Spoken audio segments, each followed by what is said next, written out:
Hello everyone, welcome to Tireless Study.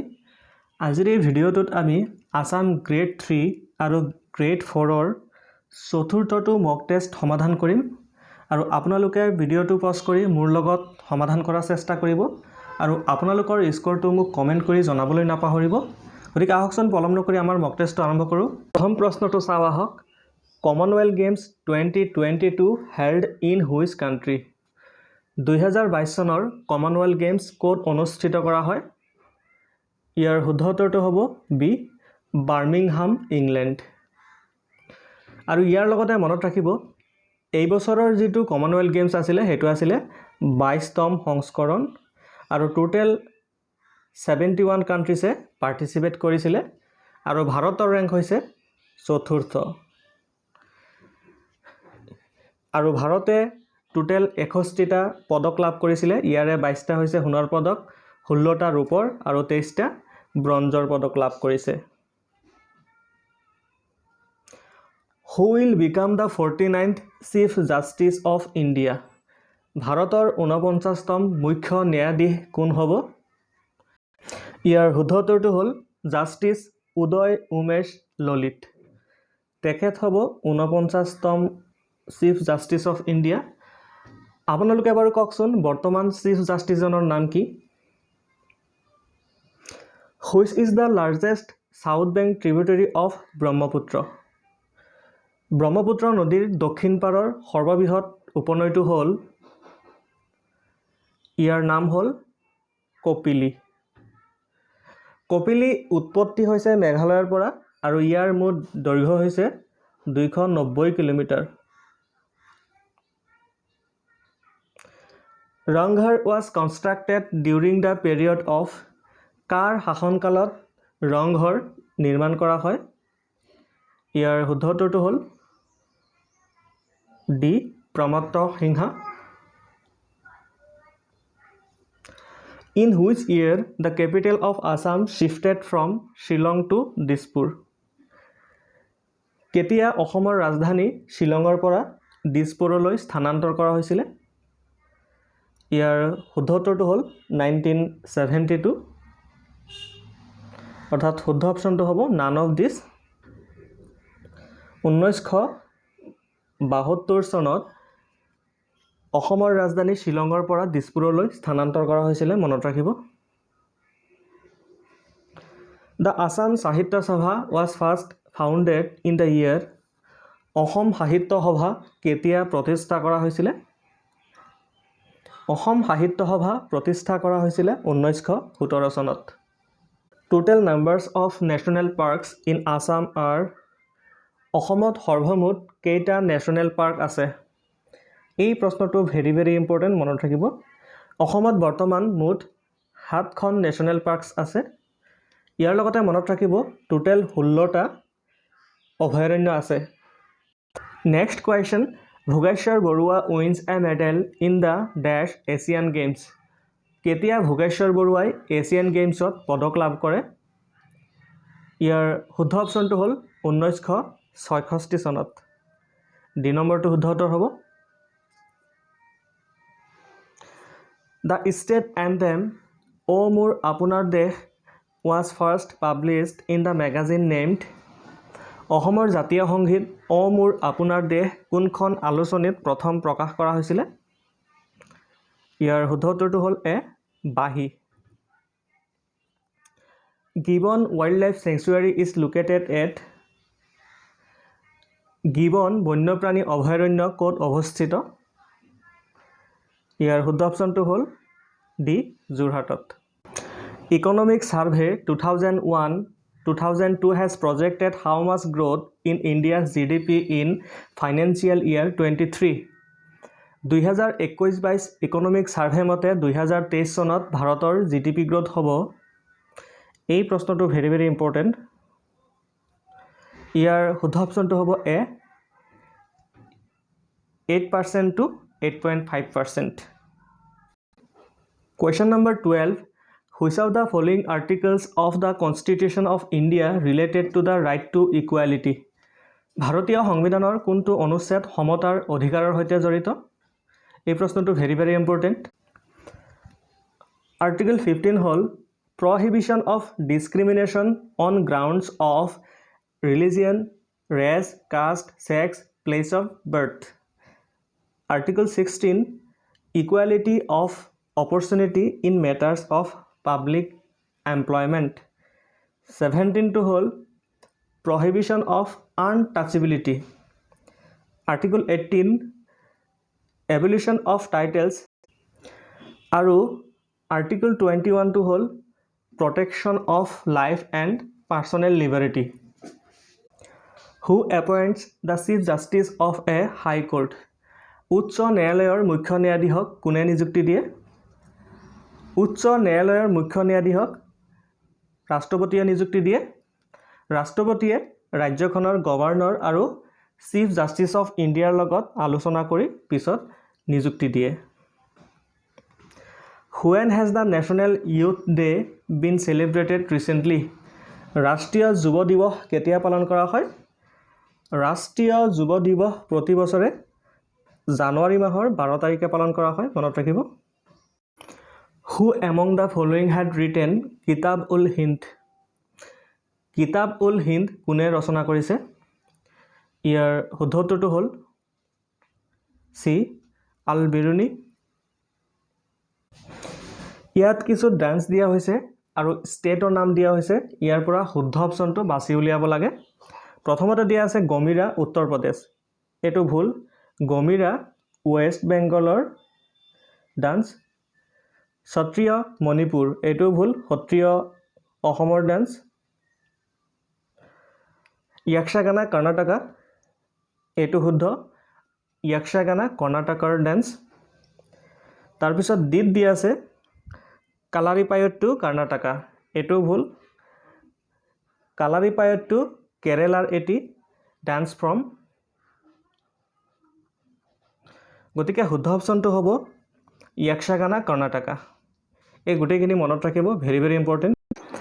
In the following question select the related word pair from the given alternatives. তলৰ প্ৰশ্নটোত মিল থকা জোৰটো বাছি উলিয়াব দিছে। ইয়াত পাৰ্চন দিয়া আছে হাউচ, এইটোৰ লগত তলৰ কোন জোৰ সঠিকভাৱে মিলিব? ইয়াৰ শুদ্ধ অপশ্যনটো হ'ব লায়ন ডেন। যেনেকৈ এজন ব্যক্তি ঘৰত থাকে, সেইদৰে সিংহ এটাও ডেনত থাকে।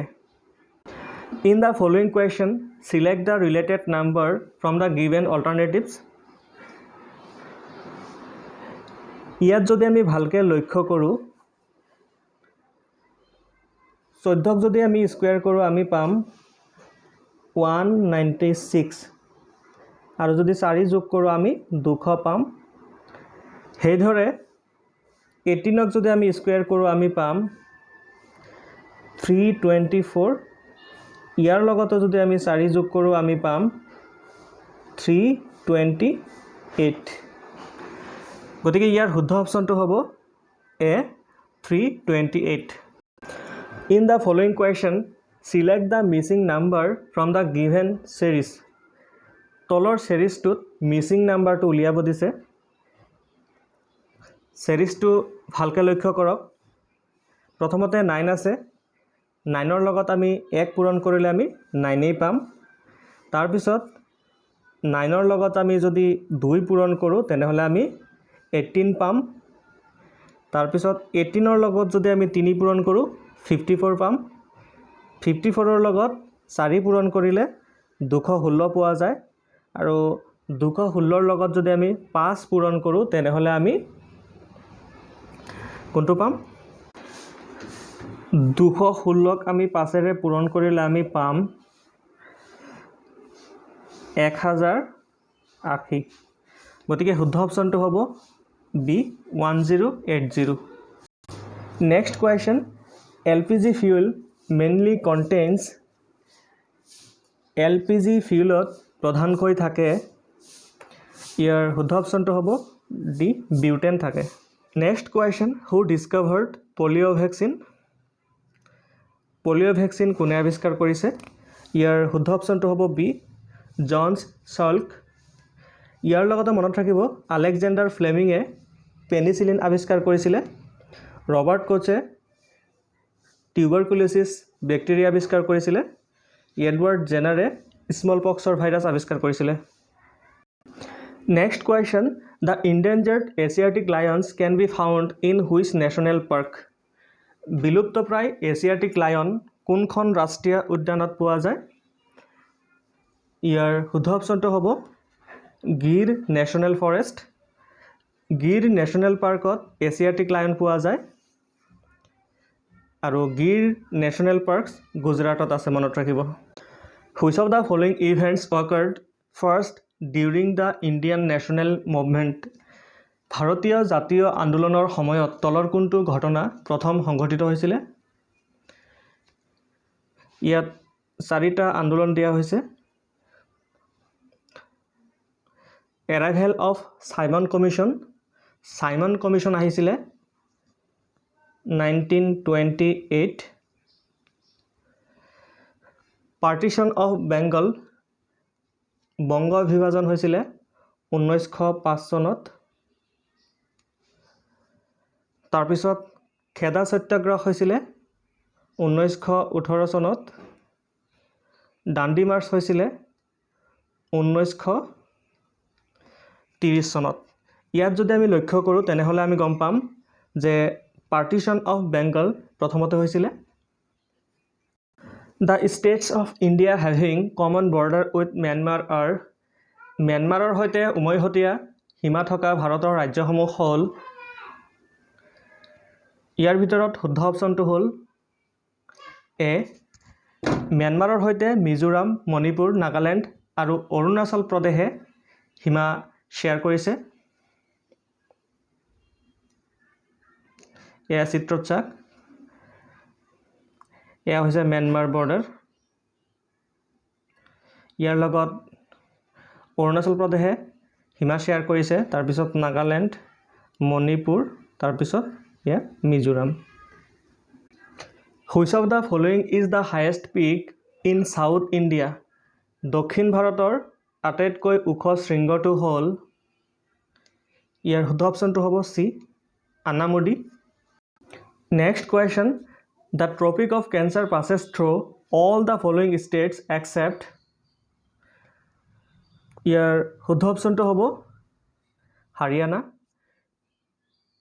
কৰ্কট ক্ৰান্তি ৰেখা হাৰিয়ানাৰ মাজেৰে পাৰ হৈ যোৱা নাই এয়া হৈছে কৰ্কট ক্ৰান্তি ৰেখা tropic of cancer passes through Gujarat Rajasthan Madhya Pradesh Chhattisgarh Jharkhand West Bengal Tripura and Mizoram কৰ্কট ক্ৰান্তি ৰেখা মুঠ 8খন ৰাজ্যৰে পাৰ হৈ গৈছে মনত ৰাখিব the paintings and sculpture of the Ajanta caves in Maharashtra are related to which of the following ৰিলিজনছ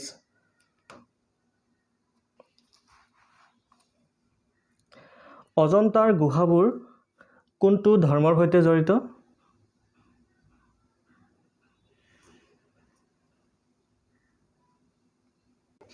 The paintings and sculpture of the Ajanta caves in Maharashtra are related to which of the following religions? Ajanta গুহাত থকা পেইণ্টিংছসমূহ কোনটো ধৰ্মৰ সৈতে জড়িত ইয়াৰ শুদ্ধ অপশ্যনটো হ'ব এ Buddhism Which of the following statement is correct? তলৰ কোনটো statement শুদ্ধ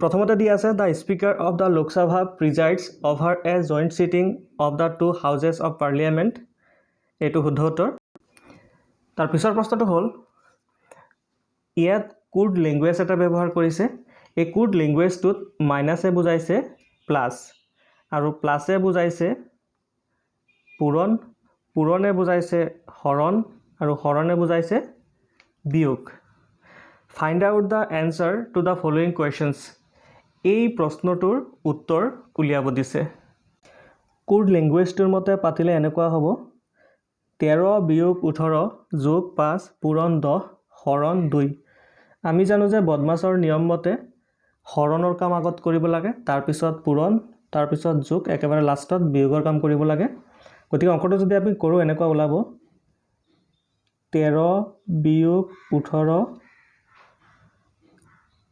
যোগ 5 পূৰণ এতিয়া যদি আমি 10ক ভাগ কৰি দিওঁ 2ৰে তেনেহ'লে আমি কিমান পাম 5 পাম গতিকে এইখিনি এনেকৈ থাকক 13 বিয়োগ 18 যোগ এই 5 গুণে হ'ল 25 এতিয়া আমি কি কৰিব লাগিব যোগৰ কাম কৰিব লাগিব এতিয়া আমি 13 আৰু 25 যোগ কৰিলে আমি পাম 38 তাৰ পিছত আছে -18 এতিয়া আমি বিয়োগ কৰিলে আমি কিমান পাম 20 পাম গতিকে আমাৰ শুদ্ধ অপচনটো হ'ব 20 আপোনালোকে কৰি চাব next question which country is not a member of SAARC তলৰ কোনটো সাৰ্কৰ সদস্য ৰাষ্ট্ৰ নহয়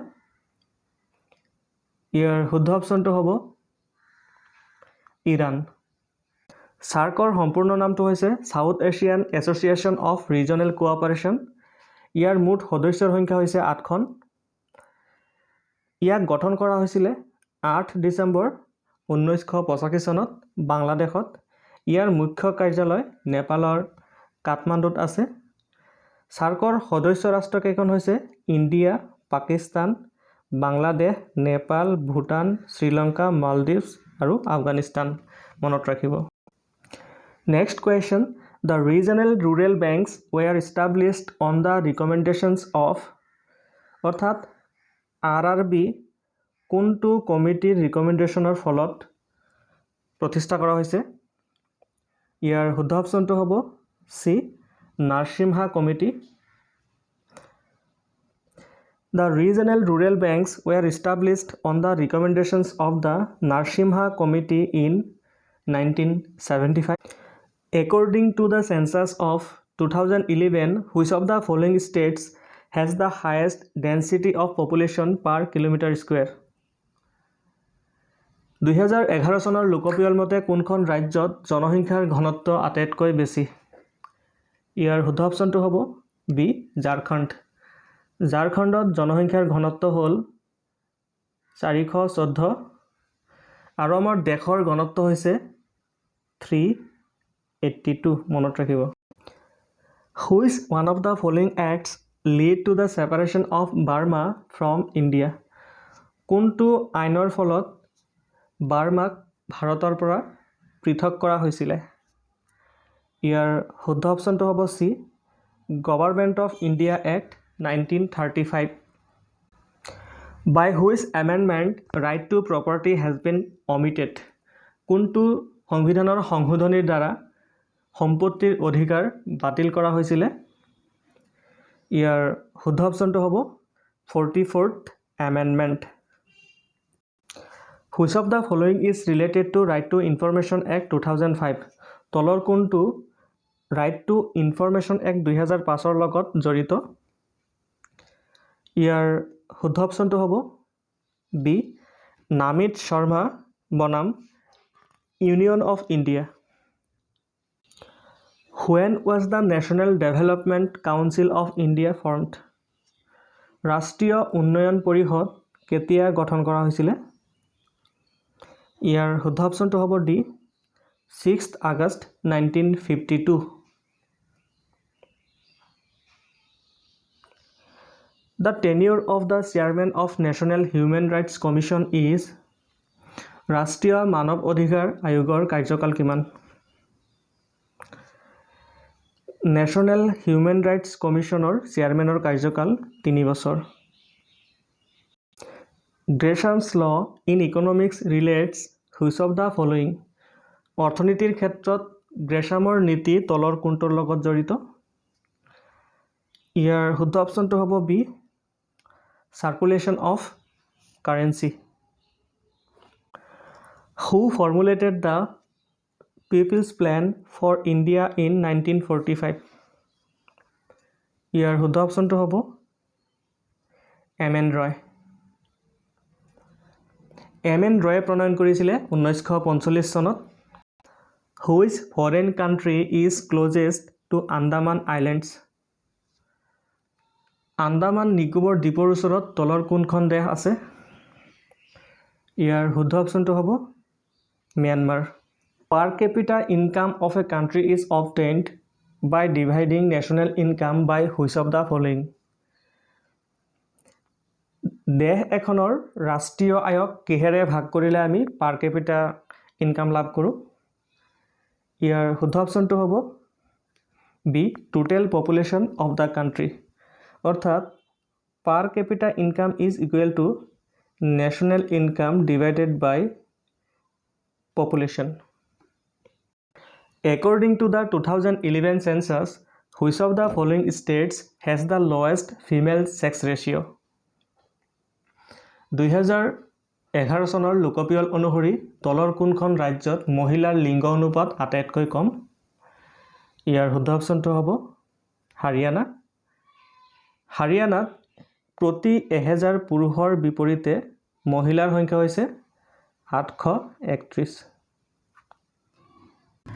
Which of the following is the popular harvest festival of Meghalaya?